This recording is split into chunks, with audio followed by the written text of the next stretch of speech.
Trancoso, litoral da Bahia. Dentro de uma mansão cercada por falésias, centenas de modelos do Instagram aguardavam em salas com ar gelado. Ao mesmo tempo, garçons abriam garrafas de vinho que custavam mais que um carro popular. O homem que pagava por tudo era um banqueiro. As acompanhantes eram parte da mesma conta. O nome dele era Daniel Vorcaro, e a conta era passada para milhares de usuários do Banco Master que nem imaginavam que estavam comprando champanhe para políticos e financiando festas para a elite brasileira. Mas como Daniel Vorcaro conseguiu se tornar tão poderoso? Hoje eu vou te contar a verdadeira história dele. Daniel Vorcaro nasceu em Belo Horizonte. Cresceu dentro de uma família que misturava fé evangélica com fome por dinheiro. Seu pai, Henrique Moura Vorcaro, começou a erguer um império há cerca de 35 anos. A base era simples. Henrique fundiu duas construtoras locais, a Vorcaro Imóveis e a Centro-Sul Empreendimentos. De imóveis e engenharia, surgiu o grupo Multipar na capital mineira. Eles levantaram prédios e abriram portas no poder público. Daniel viu tudo desde pequeno. Ele aprendeu cedo que a melhor forma de fazer dinheiro era empilhando empresas dentro de uma holding, que é uma empresa dona de outras empresas. Nos últimos 15 anos, enquanto Daniel virava homem de negócios, o grupo Multipar deixou de ser uma construtora. Comprou escolas, empresas de tecnologia, resorts, restaurantes, terras, usinas, mineração e hotéis. Henrique diversificava com agressividade. Cada nova compra escondia o dinheiro da anterior. Daniel observava. Ele cansou de ver edifícios sendo erguidos aos poucos. Sonhava em converter pedras em dinheiro vivo e dinheiro vivo em poder absoluto. O salto veio no mercado financeiro. Dados do COAF mostraram depois que a família movimentou mais de R$1 bilhão entre 2020 e 2025 por contas ligadas a Daniel. Esse dinheiro saía de obras e concessões de mineração. Entrava no sistema bancário como um rio que muda de cor ao atravessar uma cidade.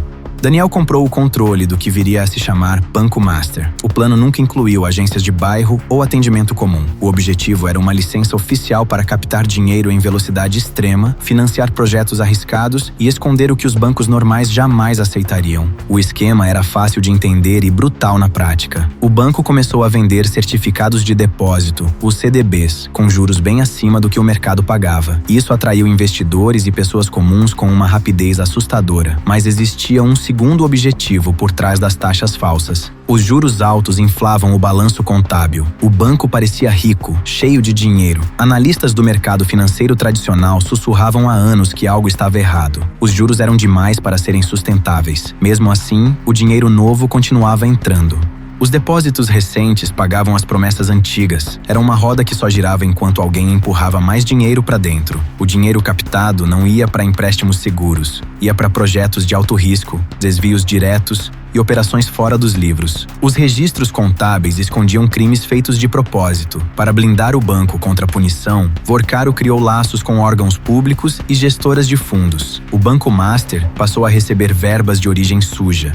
Investigadores apontaram conexões com fraudes no INSS e, num caso ainda pior, trilhas de dinheiro que se cruzavam com o tráfico de drogas, em especial o primeiro comando da capital, o PCC. A dominação das instituições ficou clara num escândalo com o Banco de Brasília, o BRB.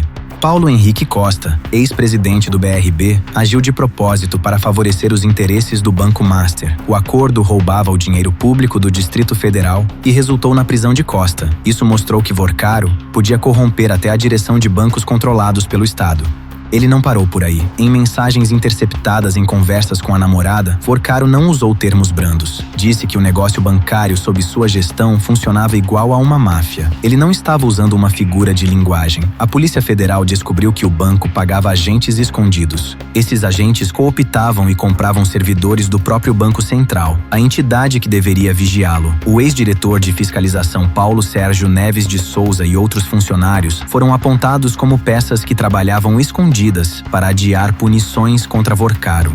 Quando os rumores de falência ficaram ensurdecedores no fim de 2024 e ao longo de 2025, o mercado financeiro assistiu a uma corrida pelo que restava. Antes da liquidação oficial, surgiram interesse súbito de grandes grupos pelos ativos menos podres do banco.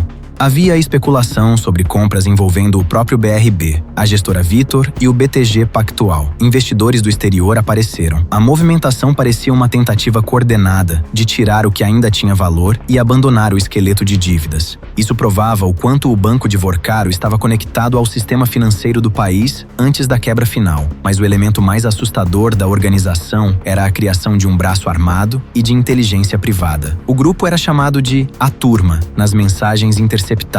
Era financiado com o dinheiro dos investidores do Banco Master. Sua função era proteger Vorkaro, aterrorizar inimigos e atrapalhar o trabalho da polícia. Uma decisão do ministro André Mendonça, do Supremo Tribunal Federal, em operação chamada Compliance Zero, detalhou a complexidade dessa rede. O ministro classificou a organização como detentora de braços armado, de espionagem, financeiro e tecnológico. O banco tinha um grupo de segurança equiparável ao de cartéis de droga. A divisão era clara. Henrique Moura Vorkaro, o pai, mantinha a caixa abastecida do lado de fora e repassava as ordens do filho. Ele era o canal de dinheiro que mantinha o grupo de intimidação funcionando. Na rua, o comando ficava com Marilson Roseno da Silva. Ele era policial federal aposentado. Ao lado dele, Luiz Felipe Machado de Moraes Mourão, apelidado de Sicário, Manuel Mendes Rodrigues, Sebastião Monteiro Júnior e Anderson Wander da Silva Lima completavam o grupo armado. Eles intimidavam funcionários e aplicavam violência física. O Sicário, preso em fases anteriores, morreu dentro do presídio. Outra ala corrompia o Estado por dentro. Valéria Vieira Pereira, delegada da Polícia Federal, e Francisco José Pereira da Silva, agente, acessavam sistemas secretos de dados, como o EPOL. Eles vazavam informações sigilosas sobre inquéritos contra o banco e passavam tudo ao líder operacional Marilson. Um banqueiro tinha policiais federais comprados para entregar dados da própria corporação. Depois vinham os meninos, a célula de hackers. David Henrique Alves liderava. Victor Lima Sedelmaier e Rodrigo Pimenta Franco completavam o trio. Eles atacavam rivais, invadiam telefones, derrubavam perfis em redes sociais e invadiam os sistemas do Ministério Público Federal. Um banco com sede em São Paulo mantinha uma central de espionagem digital maior que a de algumas capitais. E tudo era pago por gente que só queria ganhar mais do que a poupança permitia. Vorkaro não escondia sua natureza.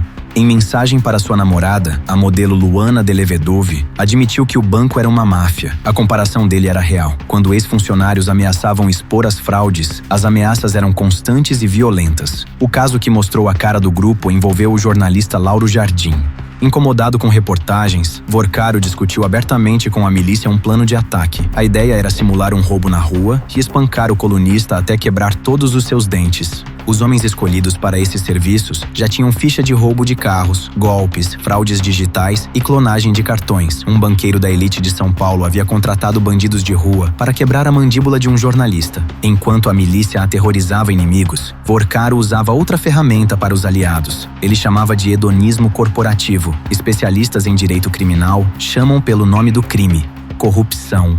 A sede dessa diplomacia era uma mansão de luxo num condomínio de alto padrão em Trancoso, no litoral sul da Bahia. O local recebeu o apelido de Cine Trancoso, entre a elite que o frequentava. As regras eram rígidas. Celulares eram proibidos na porta. O que acontecia dentro ficava selado.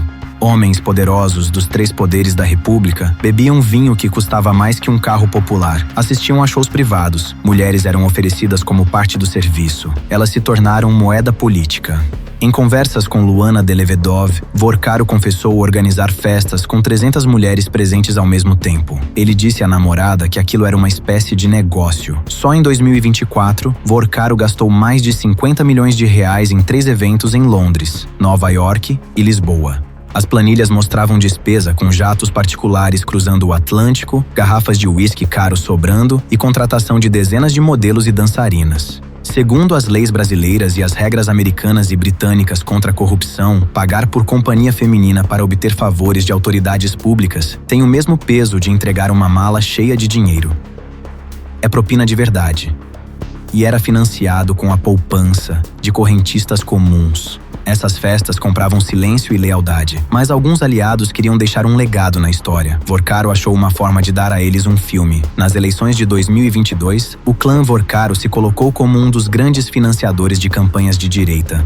Fabiano Zettel, cunhado de Vorkaro, advogado e pastor evangélico, atuava como operador financeiro. Zettel doou 3 milhões de reais para a campanha de reeleição de Jair Bolsonaro.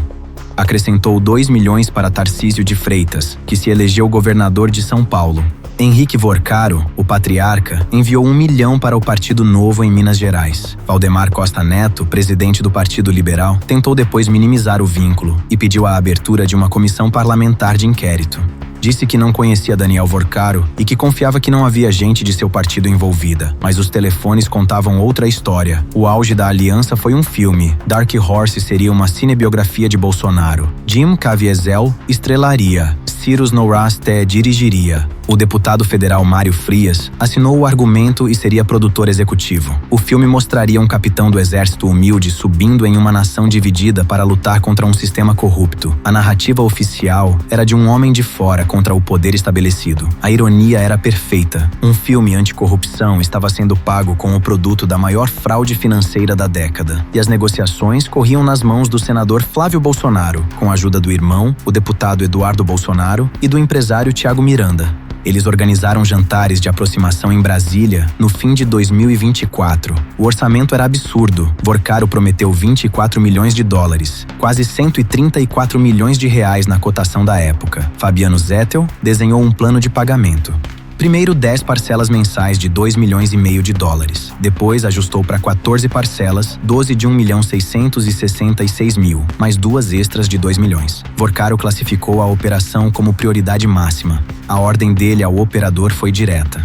Isso não pode falhar mais. Entre fevereiro e maio de 2025, comprovantes bancários provaram que pelo menos 10 milhões e 600 mil dólares, equivalente a 61 milhões de reais, saíram de contas do Master em 6 transferências. Parte do dinheiro passou pela Entre Investimentos e Participações, empresa de Vorcaro, e foi parar no Haven Gate Development Fund, estrutura no Texas. Os investigadores acreditam que esse fundo é controlado por aliados do círculo de Eduardo Bolsonaro. Em 16 de novembro de 2025, um dia antes de Vorcaro tentar fugir do Brasil, Flávio Bolsonaro mandou uma mensagem no WhatsApp. Dizia assim: "Abraços, meu irmão. Estou e estarei com você para sempre." Em áudios anteriores, Flávio pressionava a equipe jurídica do banqueiro e o próprio Vorcaro para acelerar pagamentos atrasados. Ele dizia, em tom de gratidão: "Tudo isso só é possível por sua causa." O criminoso era tratado como benfeitor. Quando o jornal The Intercept Brasil vazou os áudios e as planilhas, as defesas desmoronaram. A produtora do filme, Go Up Entertainment, representada por Karina Ferreira da Gama, negou receber dinheiro direto de Vorcaro e se escondeu atrás das leis americanas de sigilo de investidores. Mário Frias também negou. Depois mudou de versão para tentar proteger Flávio. O senador Flávio Bolsonaro chamou a história de mentira da esquerda para sujar seu grupo. Afirmou que não foi Bolsonaro quem se reuniu escondido com Vorcaro, mas sim Lula. Diante das gravações de sua própria voz, cobrando parcelas, ele recuou. Gravou vídeos admitindo que as conversas eram reais. Justificou a negociação de mais de 100 milhões de reais com um fraudador dizendo que era apenas um filho buscando dinheiro particular para um filme particular sobre a vida do próprio pai. Alegou que nenhuma contrapartida oficial foi prometida. Os números, porém, desafiam a lógica do mercado. O custo projetado de Dark Horse era quase 3 vezes o orçamento de Ainda Estou Aqui, filme brasileiro que ganhou Oscar. 5 vezes o de Agente Secreto, outro sucesso nacional. Ninguém investe 134 milhões de reais num filme de propaganda sem esperar retorno político. E dinheiro público também circulou perto do projeto. A Prefeitura de São Paulo transferiu 100 milhões de reais para uma ONG ligada à mesma produtora de Karina Ferreira da Gama. O serviço contratado era a internet de banda larga. Apenas aquela ONG conseguiu entrar na licitação. A cidade pagou 26 milhões adiantados antes de entregar qualquer coisa. Mário Frias ainda direcionou 2 milhões em emendas parlamentares direto para a produtora. O barulho ficou ensurdecedor. Em meados de novembro de 2025, as paredes se fecharam sobre Vorcaro.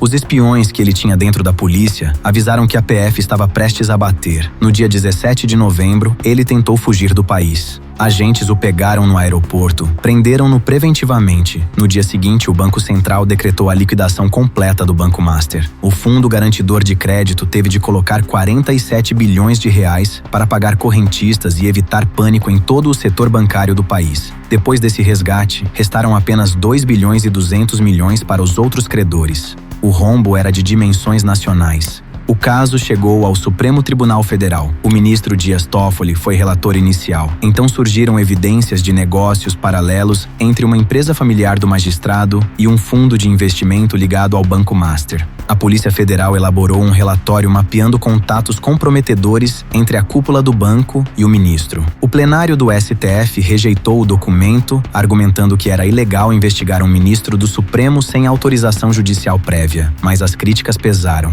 Toffoli se viu pressionado e tirou o próprio nome do caso, declarando que não poderia julgar. O processo recaiu sobre o ministro André Mendonça. Ele conduziria o desmonte final. Daniel Vorcaro foi de suítes de luxo para uma cela comum no CDP2 de Guarulhos. A unidade foi feita para 768 presos. Abrigava mais de 2.000. A superlotação era dramática. As instalações quebravam. A violência era comum. Depois, autoridades o mudaram para a penitenciária 1ª de Potim, no interior paulista. Lá havia 448 detentos num lugar com capacidade para 846. Ele dividiu o espaço por um tempo com outros ladrões de colarinho branco e celebridades da internet, como o influenciador Buzeira e o empresário Sérgio Narras. A unidade virou conhecida como o novo presídio dos famosos. Depois, foi levado ao complexo penitenciário da Papuda, em Brasília, mais perto dos tribunais onde seus advogados lutavam. No fim de 2025 e começo de 2026, a defesa milionária conseguiu brevemente sua liberdade provisória com prisão domiciliar e tornozeleira eletrônica. A benevolência do sistema durou pouco. Peritos examinaram seus aparelhos. Mesmo monitorado, Vorcaro continuava comandando a milícia particular. Mandava ameaças explícitas de morte contra jornalistas famosos e pessoas que o desafiavam. A prova de que o crime continuava ativa era forte demais. Juízes mandaram prendê-lo de novo na hora, baseados no risco de destruição de provas e perigo à ordem pública. O golpe final na estrutura criminosa veio na manhã de 14 de maio de 2026. A sexta fase da Operação Compliance Zero foi lançada. Agentes federais cumpriram 7 mandados de prisão preventiva e 17 de busca e apreensão em Minas Gerais, São Paulo e Rio de Janeiro. O alvo principal era Henrique Moura Vorcaro, o patriarca de 87 anos. Foi preso em Nova Lima, na região metropolitana de Belo Horizonte. A polícia provou que Henrique usava contas de passagem de parceiros na REAG, através da instituição CBSFD-TVM, para lavar dinheiro e esconder o que o filho havia roubado. O dinheiro desviado do Banco Master parava nas contas do pai. Ele também pagava os líderes foragidos de A Turma e o grupo hacker Os Meninos, mantendo o terror mesmo com Daniel já na cadeia. A árvore do crime estava completa. Felipe Cansado Vorcaro, primo e operador dos quadros societários, estava enroscado. Fabiano Zettel, o pastor que movimentou milhões na política, virou réu. Natália Vorcaro, irmã do banqueiro, foi investigada e presa. O Supremo Tribunal Federal ordenou o bloqueio de todos os bens, contas, empresas e holdings do clã. A engrenagem da Multipar e do Master travou de vez. 47 bilhões no fundo garantidor, até 12 bilhões a mais em fraudes e lavagem, tudo desmoronando. A sujeira dentro do Estado também foi expulsa. A delegada Valéria Vieira Pereira e o agente Francisco José Pereira foram afastados na hora. Perderam os passaportes. Foram proibidos de entrar em qualquer prédio da Polícia Federal e de acessar bancos de dados internos. Responderão por violação de sigilo, corrupção, associação para lavar dinheiro, invasão criminosa de computadores e ameaça à vida. O ex-diretor do Banco Central, Paulo Sérgio Neves de Souza, também foi apontado como peça que atrasava punições. A casa caiu para todos. A conta foi passada para o país. 47 bilhões de reais sumiram do fundo garantidor. Até 12 bilhões a mais podem ter desaparecido em fraudes e lavagem. Esse dinheiro não construiu hospitais, não asfaltou estradas, pagou por uísque em Lisboa, pagou por hackers para invadir promotorias, pagou por homens armados que planejavam quebrar os dentes de um jornalista, pagou por festas com 300 mulheres sob a desculpa de que o prazer era negócio. E pagou por um filme sobre um homem de fora que lutava contra a corrupção, produzido com o dinheiro da maior fraude bancária da década. A mensagem de Flávio Bolsonaro era um recibo escondido numa frase de amizade. A cumplicidade amistosa escondia uma transação de 134 milhões. Os correntistas do Banco Master pagaram os custos de produção sem saber. A República sangrou os juros. E o filme, se algum dia sair, será financiado por dinheiro que deveria estar na conta de pessoas comuns, que acreditaram simplesmente que um ganho alto demais era oportunidade, e não armadilha.